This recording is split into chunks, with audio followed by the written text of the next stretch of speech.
I'm coming at you with part 2 now for the album award show from albums 10 to 1. So let's get started. At number 10 we have Seether, Poison the Parish. I think this time around they did a lot better with this album. It felt like the old Seether that we used to know from Finding Beauty in Negative Spaces and the earlier albums before that. Because I know they experimented with holding on to strings and mostly experimented with Isolate and Medicate. So this album I really did enjoy. It brought a lot of hard rock songs and pretty dark, depressing ones, and they did more screams in this one than they did with the album they did before this one. And songs I liked from this album were Stoke the Fire, Betray and Degrade, I'll Survive, Let You Down, Let Me Heal, Nothing Left, and I guess I'll say Sell My Soul. So that's for number 10, Seether, Poison the Parish. At number 9, the Asking Alexandria album, self-titled. That was a really good album. It came out on December 15th, so last Friday. At first I was kind of having my doubts for it, and when I first heard it, some of the songs it felt like they were disappointing, but after repeated listens, I really come to like this album a lot. And songs I liked from it were Alone in a Room, Into the Fire, Where Did It Go, Rise Up, When the Lights Come On, Under Denver, and the Hidden Track, which I thought the ending was pretty funny. So yeah, number 9 was Asking Alexandria. Number 8 will be the BB Rexa All Your Fault EPs, part 1 and 2. At first I thought they were going to be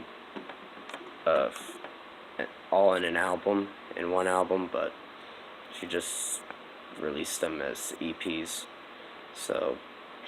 But they were really good. Sadly, there were 6 tracks each, but I enjoyed them. Songs I liked from the first part were I Got You, Small Doses, FFF, and Gateway Drug. Part 2 for that would be I Got Time, The Way I Are, Dance with Somebody, and Comfortable. At number 7 we have Calvin Harris, Funky Wav Bounces Part 1. That was a really good album. I know he did this kind of jazzy feel and all that, but they were enjoyable 10 tracks, except for the one with Nicki Minaj. That one I wasn't crazy about because I don't like Nicki Minaj. Songs I liked from it were Feels, Faking It, Hard to Love, Cash Out, Slide, and Rollin'. So yeah. Number 6, I guess I'm gonna say Chris Brown, Heartbreak on a Full Moon. That album was, you know what, I take that back. It's not Heartbreak on a Full Moon. It's Rise Against Wolves. I apologize for that. That album was surprisingly good. At first, I wasn't, used to the other songs after Welcome to the Breakdown, but I enjoyed them. It was a really heavy album. They brought back some of their feels from their older stuff, around Sufferer and The Witness and all that. And songs I liked from it were Wolves, uh, House on Fire, The Violence, Welcome to the Breakdown, uh, Bullshit, uh, How Many Walls. So, yeah, that's about it. At number 5, we have uh, Nickelback, Feed the Machine. That album was pretty good. I was surprised with it. I was at first doubting it, but with Nickelback, they wanted to return to their old stuff from All the Right Reasons and Dark Horse. So they did a good job. Songs I liked from it were Feed the Machine, Coin for the Ferryman, Song on Fire, Must Be Nice, The Betrayal, Act 3, and I guess I'll say Silent Majority. Number 4, we have Chris Brown, Heartbreak on a Full Moon. I know I said it was 6, but it's not. That album was pretty good. At first I was doubting it.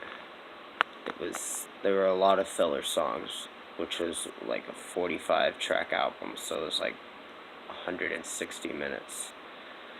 It was pretty long, but once you hear it a lot more times, then you'll get used to it. There's more emotion to each song, but most of them did have a lot of fillers.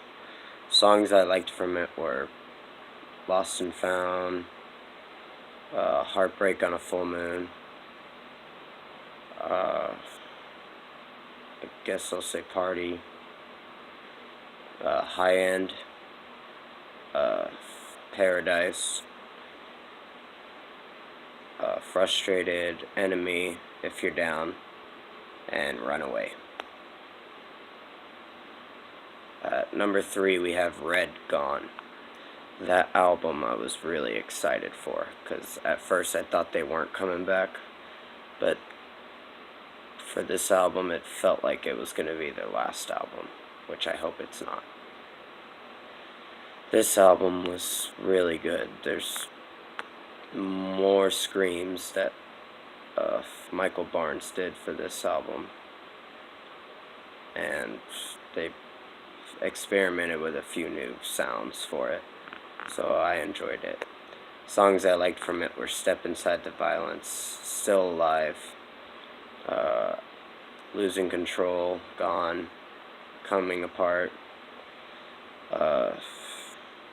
Chasing Your Echo, AI, and The Mask Slips Away, plus Singularity. At number 2, we have, I guess I'm going to say,